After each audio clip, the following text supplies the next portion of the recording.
Hello, everyone, and welcome to episode number 37. This is a rather special episode with a very special guest. Catherine Marche is an award-winning ethical fine jewelry designer, the founder of JeDeCo Jewelry Designers Collective, personal jeweler to busy businessmen and women entrepreneurs. Be sumptuously gorgeous with Catherine on a Friday evening, both in London and in Romania, is about you feeling gorgeous and beautiful, as Catherine teaches us how to get that inner feeling of beauty and fulfillment through such beautiful pieces of jewelry that Catherine is such an expert of. A few words about Catherine, because she's going to do the main talking today.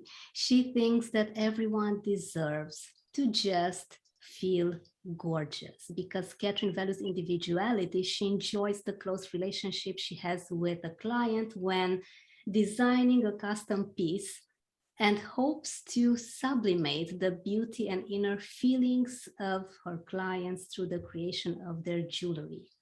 Catherine has won several accolades and has been a finalist for several awards, including the award from the famous London Goldsmith company, which helps young designers establish their workshop.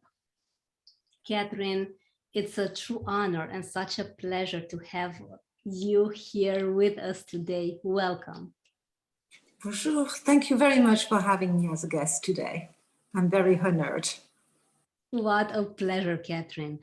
Can you please tell us, how did your story begin with this beautiful world and such an elegant universe with jewelry? Okay, well, jewelry is not my first career. In fact, I studied math, physics, and IT, and I first worked, using those skills as an IT consultant and math teacher for many years, working for big global companies in France, in America, Spain, London, different places. And jewelry just came afterwards because I always had something creative in me. I always, even when I was a kid, I always used my hands to be very crafty. I went to the Beaux-Arts school, which is an art school, every Wednesday afternoon, where I also learned to draw and paint. And even when I was working here in London as an IT consultant, I would also go to evening classes to learn things like etching, printmaking, life drawing. So it's probably something that evolved gradually because I had a need to express my creativity. And the other thing is that I realized I never, ever, ever had enough jewelry.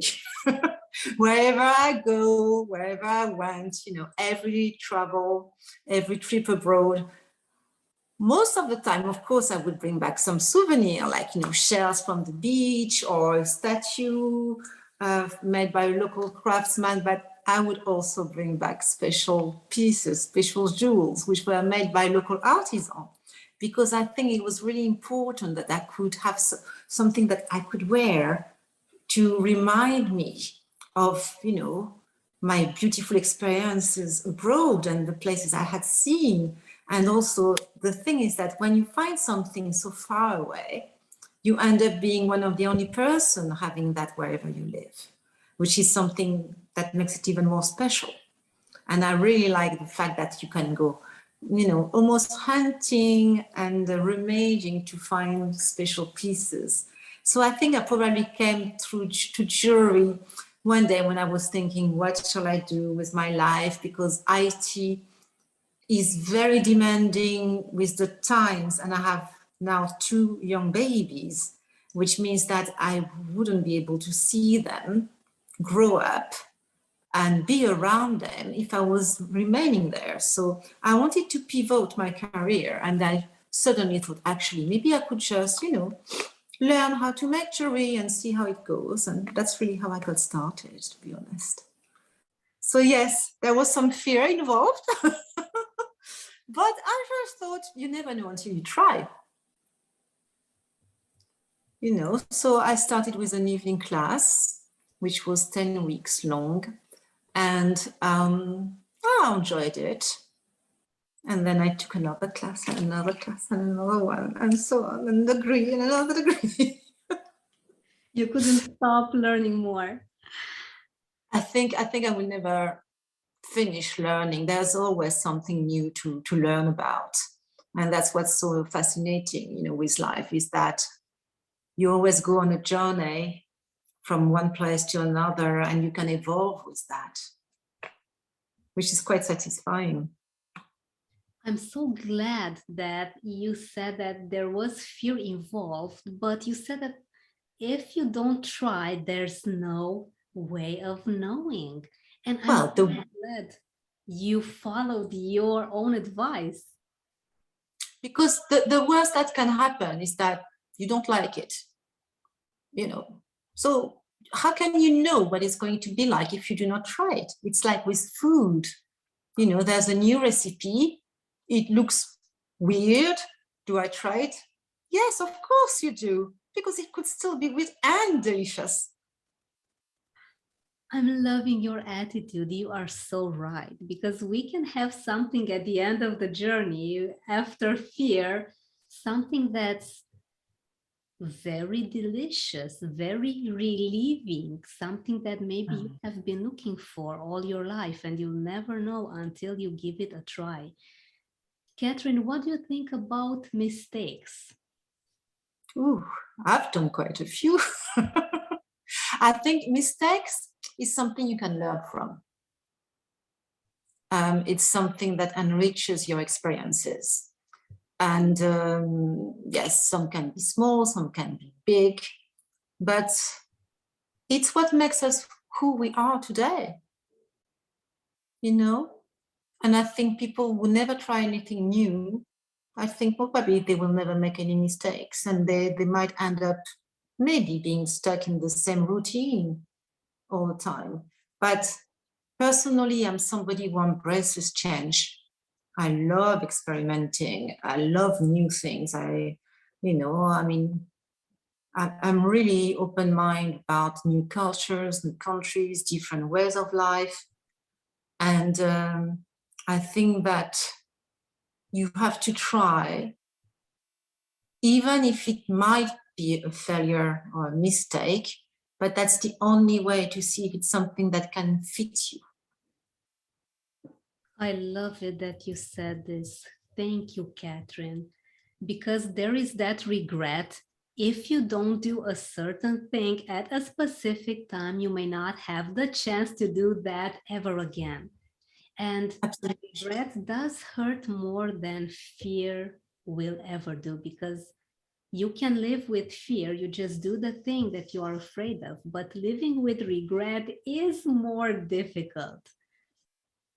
I think if you look at babies, they're fearless. They when they learn walking, they learn to walk, they go up, they fall, they go up again, they fall again. And they do that all day until they master how to walk. And I think that's probably a good approach to have with a lot of things. That's probably what people do when they practice, sports. They think that they are not fast enough, so they try again and again and again and again, and then they improve. It's all about going further, not stopping. And indeed, you just saw my baby girl. She's climbing everything. Even though she falls, she sometimes hurts her legs, but she does it again and again until she's more stable. And then she can sit and stand on a chair without falling. And the excitement that I see in her is very inspiring. And about inspiration, Catherine, what inspires you to continue your business, to help your clients to design more amazing, unique pieces of jewelry? Several things might inspire me, I think. Probably the first thing that inspires me are people, knowing that, you know, they will enjoy wearing a piece and it represents something emotional and special for them. I'm also quite drawn to antiquity textures, organic shapes, nature, asymmetry. You know, a bit like in mathematics, you have Fibonacci, the fact that every element in nature is different, but they all respond to the same equation, mathematical equation. And it looks, I mean, unplanned. It looks random, but actually there is an order to it. And I think that's something that fascinates me, the fact that there is beauty in imperfection. There is beauty in something that is not perfect. I mean, look at us. We're not perfect and we're still beautiful. We're just, everybody's unique. And it's amazing when you see the number of billion of people on the planet, all of us, you know, 2 eyes, 1 nose, 1 mouth, but we're all different. And for me with jewelry, it's a bit the same. It's that you don't have to wear something absolutely perfect to love it. It's about what does it mean to you? Why do you wear it? Who gave it to you? What does it represent? How do you feel when you wear the item that you like? What if other people don't like it? It's not your problem. It's for you. You know, it's for you to express yourself, who you are, your inner feelings, your happiness. I don't know about you, but personally, sometimes if I wear a specific color, I will feel better than another one. And it depends on the days. So today I decided I feel like wearing green. So I've got this green dress, which is an old dress because it's vintage. And I thought, yes, I wear that. It's quite fit for today because also it's recycling day. And this is a second-hand dress I found in a vintage shop. And wearing it makes me feel happy because I'm like, yeah, I'm wearing something I like. And it's completely out of fashion. You know, it was designed for the 60s. We're 60 years behind. But it's me, it's for me, it's my pleasure. And I think that when you wear something that you like, it makes you feel better. As a result, you're happier, you're going to radiate joy, you're going to be, you know, maybe more attractive, or feel at least more balanced, more at ease with yourself. Because if you wear something that you don't feel comfortable in, or that somebody said you should wear, or you're not going to be able to express your true identity and be yourself.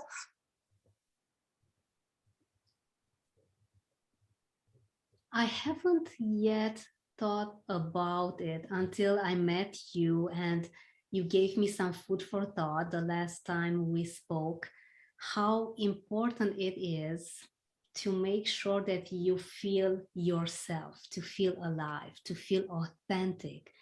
What would be a question that you ask your clients so that they can discover who they are? So sometimes I have somebody buying a present for somebody else. But if I have I ask them question anyway. The first thing is that I would probably say, so what do you like usually? Do you prefer gold or silver? Or do you like texture? Do you prefer when it's smooth? What is it for? Is it a special occasion? I think I'm going to, I just asked like 25,000 questions. But the thing is that it's more like a conversation than like an interrogatory. We just start talking about everything. It doesn't have to be jewelry. And then it gives me more of a sense of who they are with the person, what sort of personality they have. And also the thing is that it's always a little bit difficult to know who the people are, because depending on the circumstances, depending on the day, your personality might change. there are days where you're going to feel confident and daring, and some other days where you feel more reserved, you know, more, yeah, more quiet, more peaceful. More, it depends. There are days where you will be excited and days where you're going to, yeah, be calm and that's why it's important, I think, to see what's behind the facade of a person. You know, what moves them, what they're looking for with the purchase of a piece. Is it something that they want, which is very intimate? Is it something to show something to the rest of the world? Is it something to celebrate a special moment, a victory, an achievement?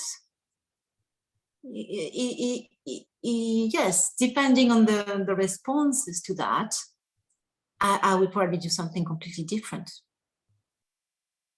Wow, it is complex choosing jewelry. I never thought of it like this. This is fascinating. But yes, it's like, for example, I don't know if you have a sister or a mother or cousin or something, but you probably would not like to wear exactly the same as them, even though you're related, you might have a few tastes in common. But if I had to design something for you, I might not design the same as for your cousin. And the only way for me to know what each one of you would love most is by having a conversation with you, you know? Because I can also put a few items on you and make you try them on, and then it gives you an idea of what you like, what you don't like. That's another way to do it too. And it's a bit like when you go shopping for clothes, you know, there are things you see on a hanger and you think, I'm not going to try that. That's not for me. But sometimes if somebody persuades you, you should still give it a try. You never know. And then when it's on, you think, actually, I never thought that this could suit me. And I think with jewelry, it's almost like a detective work to see what is going to have an affinity with you, but also with you for the purpose that you want for that piece. Wow, you are so right. And as I think of it, Catherine, indeed, when I do wear a certain color, as you said, when I wear a certain piece of jewelry, my mood does change and I feel more confident, and I do like uniqueness. We all want to stand out, to be having a statement when we put something on. And do you usually tell by the jewelry that someone is already wearing how their personality is like? Is it not necessarily? There is a hint with what people are wearing, but sometimes people are wearing something because their mother gave it to them or the husband gave it to them, or so it's not necessarily something that they chose for themselves. So they will wear it because they love the person, because it reminds them of the person. But that's why I think it's important also to assess that, you know, what they're looking for is going to be something which is to express themselves, because it's completely different to wear something that's been given to you because you love your mother and she gave you a piece and it's come from your grandmother, and each time you look at it, it reminds you of someone. Compared to something that basically you want to express the fact that, yes, you had a promotion at work and you bloody well deserve to treat yourself with something substantial, for example. And then you set your own rules. It doesn't have to go with what you already have. It's just you want to express that feeling, and we can design something together for that. That's wonderful that you get your clients involved in the process of designing their own pieces. This is amazing. It's for them, so yes. Wow. To involve them. In Antwerp, I used to live in Antwerp for 2 years. Yeah. And you know, the world of diamonds, and I have the ring from Antwerp. And I was there with a friend that wanted to buy a diamond necklace. And we were so fortunate to see the entire process of choosing the piece of diamond that was not yet styled for the necklace. They had to polish it and put it in many solutions and clean it. And then they put it in the necklace piece, and everything was fascinating for us. And that was the first time when I thought, okay, this is a world of beauty and elegance that I should give more attention to, because since then I was more attracted to diamonds than ever before. Can you please tell us what is your opinion about diamonds? Are diamonds forever? I think diamonds and everything you love is forever. No, I love the sparkle of diamonds, but I also love many colored gemstones. I am a bit of a chameleon in terms of pieces I love, because it's by phases, you know. I mean, it's by phases. My engagement ring, I wear it every day. My wedding ring, I wear it every day, but I design them. I love wearing them. So there's no question about that. But I don't think that, you know, there should be a rule about, is this stone better than another? And is this more precious than something else? I think it's more about, are you happy wearing it? How does it make you feel? Just go for what you want. If you prefer something pink, go for something pink. If you want something blue, go for something blue. I mean, and if you prefer yellow, you know, of course, diamonds come in all the colors of the rainbow. So you could have a pink diamond, a yellow diamond, you know, a brown diamond. That's fine. But if you're somebody who doesn't like, you know, the fire, the sparkles that a diamond will provide, and you have a personality which is much more demure, go for what you want.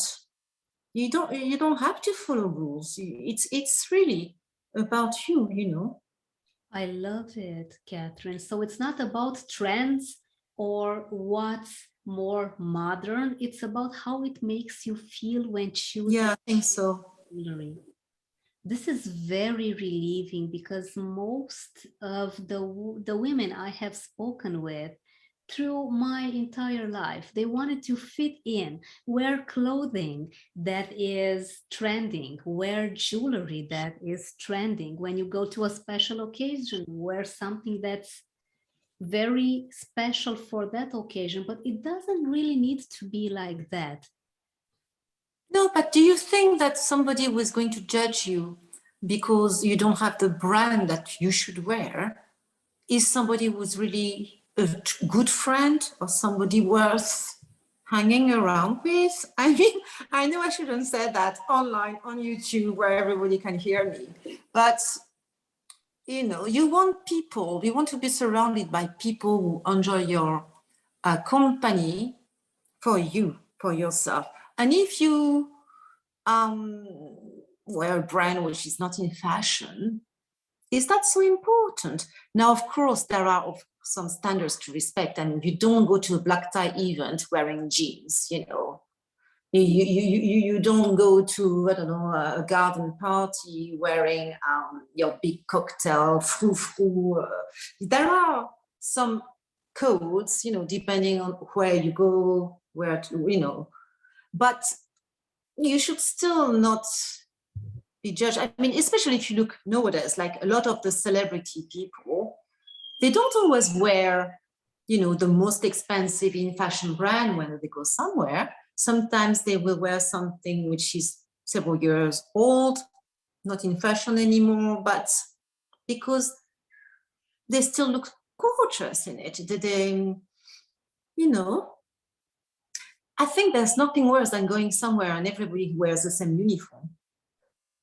You are so right. And Catherine, I love you for saying that you only want to keep around you people that truly are nice and kind to you, not people that are judging you by what at the end of the day. What's more important, to feel good or to make others accept it. Yes, yes, yes. And I think, you know, people who are going to tell you that, oh, you don't have the right dress or whatever, maybe they're not comfortable with what they're wearing, or I don't know, it's not nice.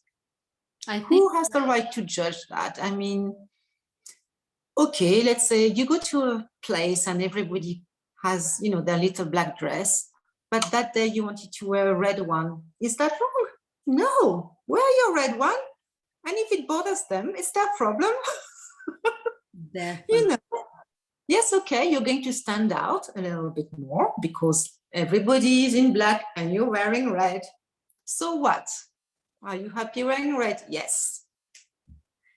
The beauty of diversity. And I really think that it's true what you just said. When you're happy with yourself, you won't be bothered if someone else is showing their true shiny personality. Let them shine. Why not? I sometimes love to stand out.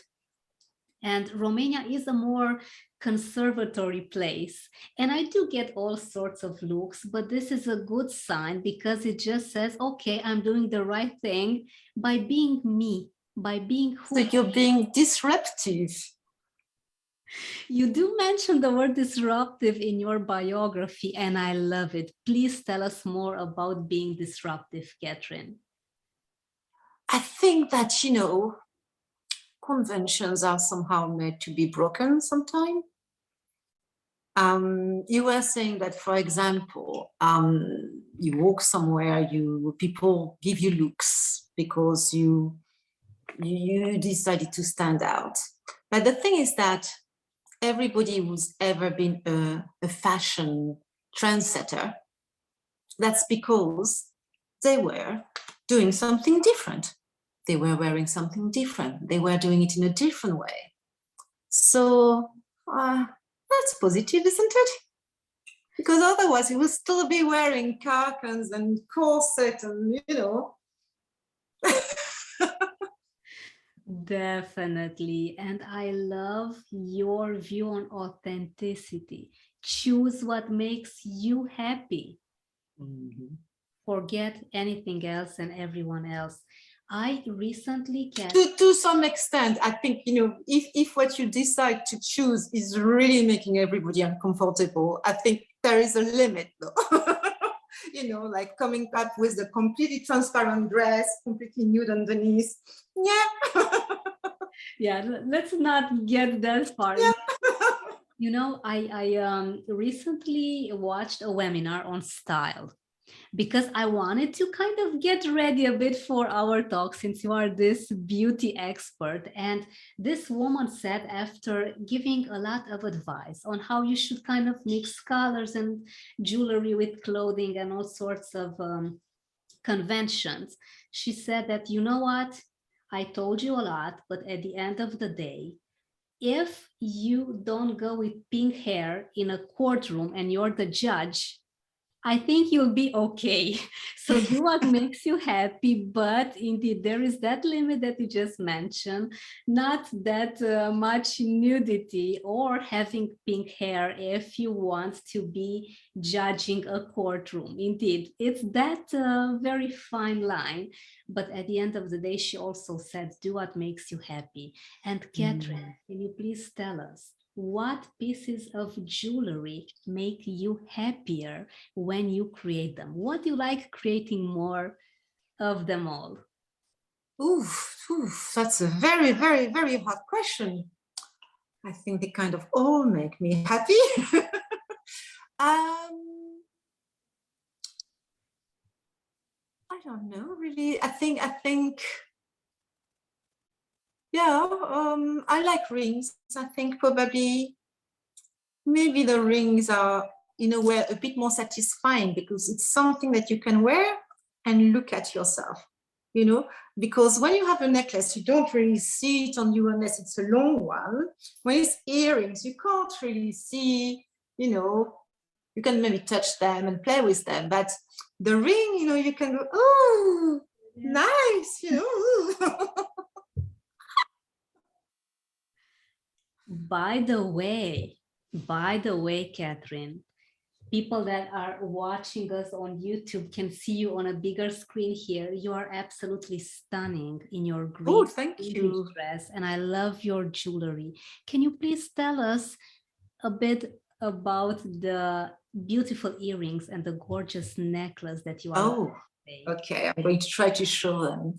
So these earrings, so they are made with recycled 18 karat gold. Wow. I've chosen some Baroque Tahitian pearls, which is an island in the Pacific where people also speak French. So they are gray, they're naturally gray, and they have a lot of reflections of colors like pink, green, golden, which I find absolutely amazing.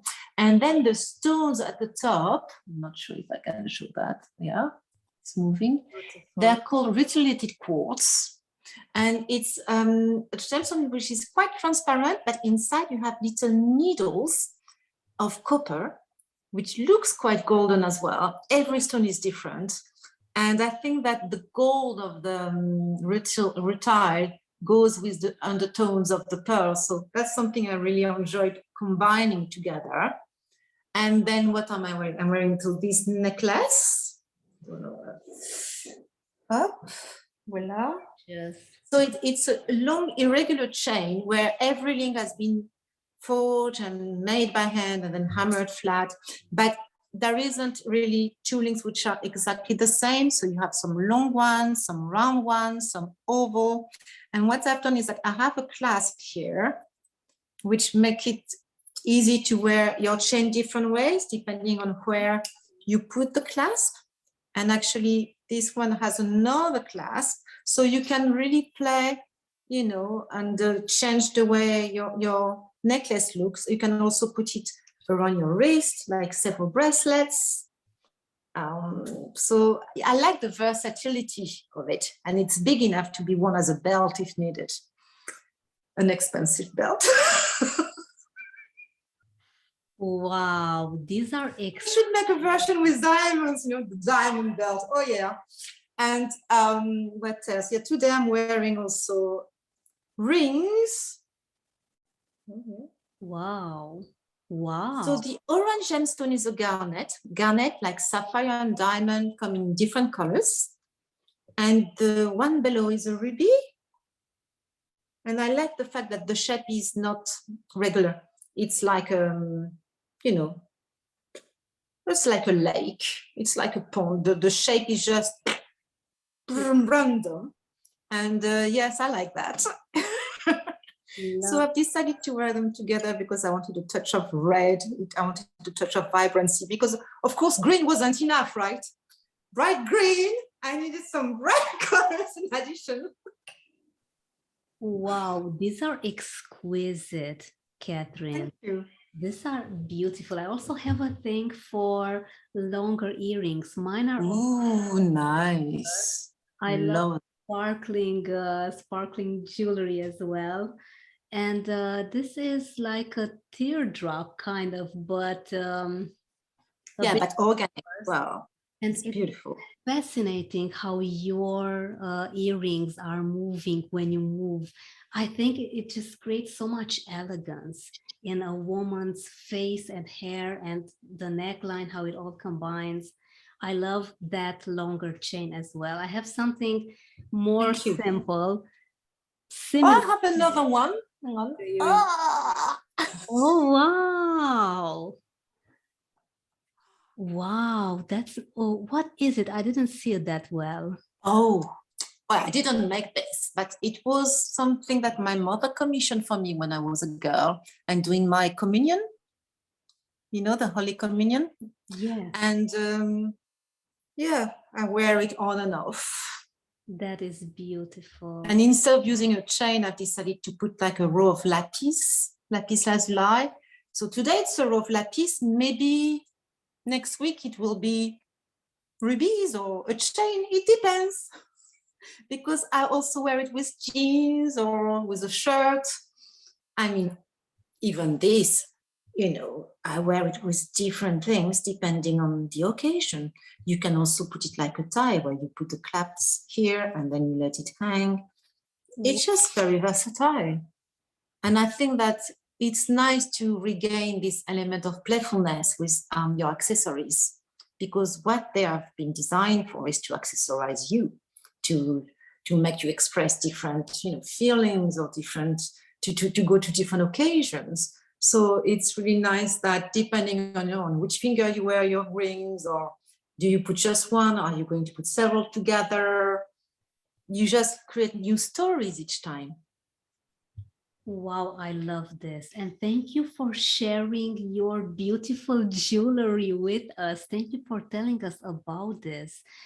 I always thought, Catherine, and I'm pretty sure I was wrong, that since I have a smaller face, my frame is smaller, I'm more petite, I should always wear more fine jewelry or maybe more elegant rather than the bulky earrings. What do you think? Is there a rule in sizes? No, I don't think there is a specific rule in sizes, but I think it depends on how you will do your hair, for example. I think that because you have beautiful, luscious hair, if you wear sometimes, long earrings, they might be lost because it goes on top. But if you tie them a bit like this, you put, pin, then see, they stand out a bit more and it still frames your face beautifully. You see what I mean? Is that it's still you, but then you can see them. And I think that because you have an elegant neckline as well, you can allow yourself to wear some small, studs, some long dangly earrings, but also some round, big hoops. You can also be nice with, even like for the summer, some big plastics, acetate, sculptural earrings will look fantastic, because it will add color, to your face as well. And I don't think there is a rule. I think that the best thing to do is try different things, see how it makes you feel. Do you need something small? Do you want to, like if you have like, you put things, which color in, out, you just, play. I love like when you were a girl and you used to play by going to your mother's wardrobe when she was not around to try her things and see. You've done that, haven't you? I mean, I know I have. And if you go to a girlfriend, you can try her things because you haven't bought the same things, and then you can see, oh yes, I like this, I like something like that, maybe I should get one similar things for me, because you when you're not sure at the beginning if it's something that you will enjoy, or there's nothing wrong with borrowing from somebody you who trust you, and see, does it fit, yes, no, It's about playing, and I love how you advise people to have complete freedom. And I think, Catherine, that you are not the type that suggests minimalism or maximalism. You simply go with the flow what the person likes and start from there, isn't it? Yes, and also, I mean, you don't have to stick to just one style. For example, if you go to a very serious event where really everybody is going to be very demure, and you will probably feel more confident being there with something minimalistic, it doesn't mean that you have to wear something minimalistic all the time. You could add more to your minimalism and then make it more flamboyant another time for another occasion. It's really about complementing also your outfit. You will probably want, with, I don't know, a black jacket, you can wear everything. You could have a brooch. You could have, even like a ribbon with a pearl. That you can change. It's the same jacket, but you can change what you wear with it.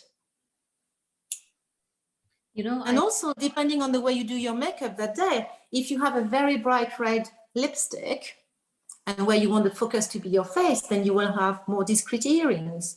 Now, if you have a very undermade face that day, maybe you want to amplify, your neckline, or it depends. And I think because we're lucky enough to have years with 365 days, you can have 365 trials. I love that. But no, seriously, I think you would probably play, not every day, but once you start experimenting, there's going to be things you're going to be more drawn to that are going to make you feel more to express really your inner core, if I can say. And sometimes, you have this little voice within you, which is your intuition. Sometimes you just need to listen to it because you don't know why, but it will say, this one, that's the one. And then you go, okay. And then you think, yeah.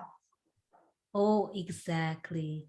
Sometimes we don't think that our intuition is enough and we want exterior validation, but no, as Catherine says, our fearless friends, get yourself into a playful mode when you choose your jewelry, because unless you put it on and play with it, you will never know what fits best on you. As with life, as with making mistakes, as with failing, and until you try it out, you are not going to know how it looks like. Catherine, can you please tell us what is a motto that you live your life by? Oh, have I got a motto? Okay, I'm going to say one, which is with me since I've done a rally. I did a rally years and years ago. And there was a motto during the rally, which was one life, live it. And I think it stayed with me in a way, because, you're not going to have a second chance for it. So yes, I think try to live your life without regret. Try to, to take on the occasions as they come and enjoy. Really, it's about enjoyment, about, joy, quite simply. There's too many crappy things and bad things happening all around us every single day. So if what makes you happy is to wear a special bracelet, do that, because then you're going to watch the news and feel, again. So Don't try to. No, but for me, that if you feel great, then, you're going to be happy raising your children, happy with the husband, happy with, your colleagues, nice to everybody. But if you're grumpy because, well, I don't really like this, and there is a problem there, and it's going to be a moody day. You don't want a moody day. No. Definitely, indeed. And I love this. Enjoy your life. It's that simple. It's one life. We live it every day. So that's why we have a choice every single day to make the best out of it. I know you're so creative, Catherine. What music would you recommend to us to get our moods even brighter? I like positive rhythms in my music, I would say. Yeah, something very, I don't know. I have very eclectic musical taste. I don't like to listen always to exactly the same. So I have like playlists which are jazz, playlists which are women singing things. I also like listening to music from the 60s. I have another list which is 70s, another which is 80s. But in a way, most of the music I listen to, they have an element in common, which is that I'm able to dance on it. I feel like moving when I listen to it, like, they're good mood music, but they're good mood for me. Maybe somebody else will listen to them and find them irritating. I don't know. But for me, it's a music that raises my vibration, if you can say that makes me feel like, oh yeah, I want to dance. Love it. For example, there's a music, I think it's called Express Yourself. And it starts with, I think it's a kind of guitar rhythm. Boom, boom, boom, boom, boom, boom. And it's yes, and I don't know, it makes me feel positive when I listen to it. Or I don't know, Fever also I like, and even Serge Gainsbourg, some of his music I love. I mean, yeah, I like a lot of musics. A bit of boogie does really change. Yes. Even African music, Brazilian music. Yeah.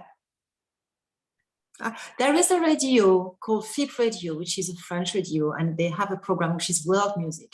And I love listening to that because I always discover things I've never heard of before, which I then add to one of my playlists. But it's really great because their music you never really listen or hear on most of the radios or see on TV. So I find that quite inspiring, really. Can you please tell us the name of that channel again? It's called FIP, F-I-P, like a potato, radio. I think probably .fr. And when you go on that channel, it's on the internet, you have different programs. They have world music, they have reggae, they have jazz, they have like different programs. And yes, it's really good to discover new musics. Thank you for mentioning about this, because I'm going to check this out. Oh, I hope you like it. Thank you. I enjoy vibrant music, something that makes me feel inspired, creative. And since you are so creative, Catherine, and you help your clients, busy men and women, to choose the best choices in jewelry for them, what would you say is your #1 approach to someone that is in a rush? Because we're mostly in a rush nowadays, and I think that our listeners and viewers can relate to this. Oh. How do you help them decide fast, or how can you guide them when they... I usually ask like a few questions, like, is it for you? Is it for a gift? What sort of things does she usually wear, or does he usually wear? And then I will probably come up with like 3 different things and say, what about these things? Which one do you like the best? And, start like this. And of course, I will explain that if the recipient, or because if it's for them, it's easy. They're on site, they can choose. But if it's for somebody else, I say that if they don't like it, of course, they can come and change it, because they usually buy something which is already made, not something I've made specially. So then it's possible to change it. But yeah, that's what I would probably say. But no worries, she can come and change it. That's great to know. But it's funny because I think we don't have that many exchanges. That's wonderful, because it means that you guide them so well that they get home. Oh, it's just chance, just luck. Do busy people usually have the patience, Catherine, to design a jewelry with you? Do they get involved? Yes, sometimes the really, really, really busy, I will, start by sending a proposal. And once they've agreed, I just get on with it, because I know that time is precious. They don't always have time to meet me several times, but the fact that I take the time to do a sketch, very detailed, give them, a couple of options to choose from, then they know what to expect. The funny thing is that all they've seen at first is a drawing. So it's always nice to see their reaction when they discover the jewel that came from the drawing. Wow. And it's usually when people get emotional. And that's very, very interesting. Because then I'm trying not to be emotional myself. But no, it's that's the beauty of it, because you really create pleasure and emotions, at the opening of a little box. And maybe, that's very rewarding to see that you managed to capture, you know, what they were looking for and trying to express. Yeah. I can see why it can be so emotional and inspiring for you, and it gets you wanting to create more and more amazing pieces of jewelry. And I can see that you are so passionate about what you do. You're designing emotions, Catherine, which is amazing, getting people to feel so happy and comfortable with something that lies in a box, something that they haven't seen before. They only saw the sketch. But what surprises can a small box hold? It's the realization of your dreams. Wow, indeed. Such spoiling for your clients, Catherine. I wish I were in London now. Oh my goodness. Don't worry, there's the post. Oh yes, indeed, indeed it is. I would love. I'm saying that because sometimes I get contacted by people who live really far, you know, in America or south of France or Spain or New Zealand, and we still manage to work together because there is, you know, you can do a Zoom conference like we just do now. You can just, you know, send information through emails. So no, it's nice. You can still get connections with people wherever they live. Definitely, indeed. Thanks to technology, as we spoke before our actual talk today. About your shop. Oh my goodness, Catherine, please tell us a bit about it, and where can people find you in London? So I have my own website, which is online, and I've also got together with a few other jewelers to have a real shop, which is in the South Bank in London. It's in a place called the Oxo Tower. It used to be, when it was built, the highest building of London, and now it's just tiny. So we're very fortunate because we have a shop which is overlooking the Thames. So it's a beautiful view. We can see St. Paul, the cathedral. We're located between the London Eye and the Tate Modern. And the good thing is that also by, you know, doing that with other people, it enables you to have time to create, because you don't have to be every day at the shop. We take it into turns. And we have different styles of jewelry, because then, as being several designers, we all have a different style, which means that clients can usually find something they will love. Wow. And it was set up to help, you know, emerging designers to have a first place where they can show what they do, because when you just start, it's not always easy to, you know, to sell your items or find a place where you're going to get money without a big commission.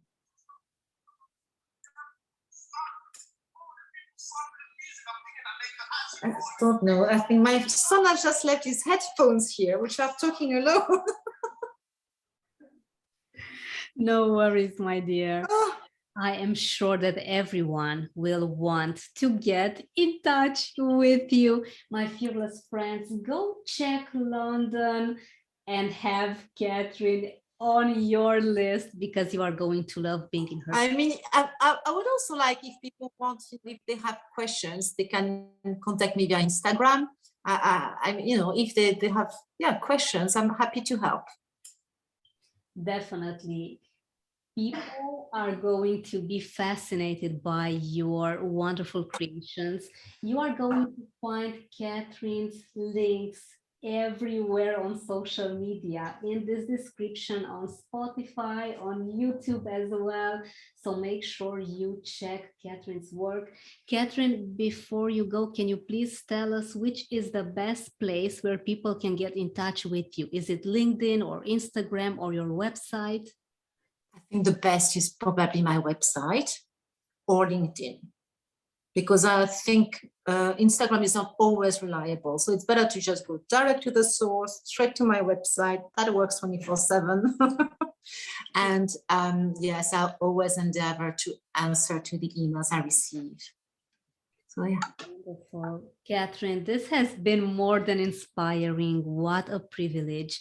Thank you for getting us in this world of beauty and elegance and You. disrupting all the conventions. Thank you for inspiring us to wear what feels best for us, what makes us happy. No rules, no nothing, just what makes you feel authentically, unapologetically yourself. Thank you so much, Catherine. This has been a real pleasure. I have enjoyed this fun talk so much. It was my pleasure. Thank you so much for having me as a guest.